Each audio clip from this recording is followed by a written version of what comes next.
दोस्तों, आपने हॉलीवुड की फिल्मों में एनाकोंडा जैसे डरावने जानवर तो जरूर देखे होंगे और शायद आपको ये भी मालूम हो कि ये बहुत बड़ा एनाकोंडा सांप पूरे इंसान को निगल सकता है। लेकिन क्या आप जानते हैं कि हमारी दुनिया में एक ऐसा जंगल भी है जहाँ वाकई इस जैसी बड़ी जसामत का सांप पाया जाता है। इसे हम अमेज़न जंगल के नाम से जानते हैं। हमारी दुनिया राजों से भरी हुई है। लाखों सालों की कोशिश के बावजूद भी इन तमाम राजों को सुलझाना मुश्किल ही नहीं बल्कि नामुमकिन है और इन्हीं राजों में से एक है अमेज़न। आजकल जदीद टेक्नोलॉजी के जरिए हम समुंदर पर पुल बनाने में कामयाब हो चुके हैं, लेकिन अमेज़न पर बहने वाली हुकूमत पुल बनाने से डरती है, क्योंकि अगर इंजीनियर समुंदर पर पुल बना सकते हैं तो फिर दरिया पर पुल बनाना तो बहुत आसान बात है। तो वीडियो शुरू करने से पहले बेल आइकन भी दबा देना।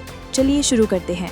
जब कोई दरिया दो मुल्कों या शहरों को अलग करता है तो वो पुल ही वाहिद रास्ता होता है जो दोनों को जोड़ता है और सफर की दूरी कम करता है। आज इंसान जदीद टेक्नोलॉजी का इस्तेमाल करके समुंदर पर पुल बना सकते हैं, तो फिर अमेज़न पर क्यों नहीं बना रहे? दरअसल अमेज़न नदी इतना खास है कि हम हमेशा अमेज़न को दुनिया का फेफड़ा भी कहते हैं। अमेज़न 1 करोड़ साल पुराना है और ये भी कहा जाता है कि अगर अमेज़न सबसे बड़ा मुल्क होता और एक छोटा सा मिसाल दिया जाए तो भारत जितना बड़ा मुल्क इसमें 2 बार आ सकता है। और इस वसी जंगल के ऊपर से एक बड़ी नदी बहती है जिसे हम अमेज़न नदी के नाम से जानते हैं और ये नदी नील नदी के बाद दुनिया की दूसरी सबसे बड़ी नदी है, जिसकी लंबाई तकरीबन 6400 किलोमीटर है। और आपको जानकर हैरानी होगी कि ये नदी 2 नहीं बल्कि 9 मुख्तलिफ देशों के साथ मिलती है, जिनमें Brazil, Peru, Colombia, Bolivia, Guyana से होकर ये दरिया बहती है। इन तमाम ममालिक के साथ अमेज़न का ताल्लुक है और इस दरिया के आसपास 3 करोड़ से भी ज्यादा लोग रहते हैं।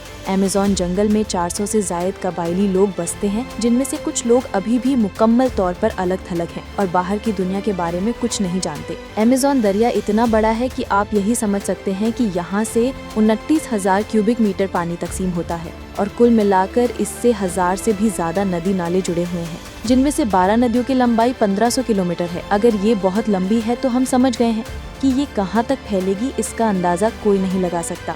इसीलिए साइंटिस्ट के लिए ये बहुत बड़ा चैलेंज होता है कि आखिर पुल कहाँ बनाया जाए, और अगर जगह ढूंढकर पुल बना भी दिया जाए तो वो पुल बहुत जल्द टूट जाएगा, क्योंकि इस दरिया के आसपास की मिट्टी नर्म और लचकदार है। अगर इंजीनियर अमेज़न दरिया पर पुल बनाए और फिर बारिश हो जाए तो बारिश की वजह से पुल डूब जाएगा और पानी के तेज बहाव से चंद ही मिनटों में पुल टूट जाएगा। यही वजह है कि ये पुल नहीं बनाया जा सका। वैसे साइंटिस्ट का ये भी कहना है कि ये पुल बनाने की कोई जरूरत ही नहीं थी। यहाँ रहने वालों की तादाद बहुत कम है। लोग एक जगह से दूसरी जगह जाने के लिए सड़क की बजाय दरिया का इस्तेमाल करते हैं। और इन सब वजहों के अलावा अमेज़न 2011 में अमेज़न रेनो नदी के ऊपर 11,000 फीट लंबा पुल बनाया गया था, जो मनोस और रांदुबान दोनों शहरों को आपस में जोड़ने के लिए बनाया गया था। इस पुल के बनने के बाद चोरों की तादाद बढ़ गई, जो लोग जंगल के दरख्त काट कर इसी रास्ते से ले जाते थे। जब माहौलियाती महकमा ने इस पर तफसील से तहकीक की तो पता चला कि अगर अमेज़न के इस जंगल में इतना कुछ गड़बड़ हुआ तो वहाँ खौफनाक जानवर है, लोग वहाँ जाने से डरते हैं।